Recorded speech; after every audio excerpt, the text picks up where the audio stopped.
ఇంకోటి ఇందులో శాండ్ బాగ్ ఉంది. ఇది విశాఖపట్నం కంచరపాలెం అరుంధతి నగర్లోని ఒక స్నేహితుడు పాము పడిందని ఫోన్ చేశారు, పడ్డానికి వచ్చింది.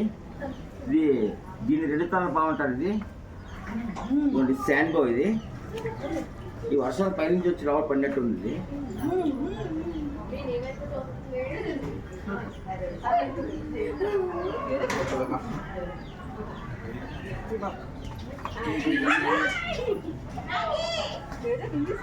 నేనే అది 2 తలలు బాగుంటారు కదమ్మా.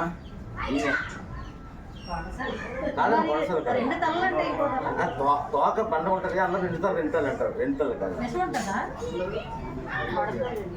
ఫోటో తీద్దాం ఆడితే.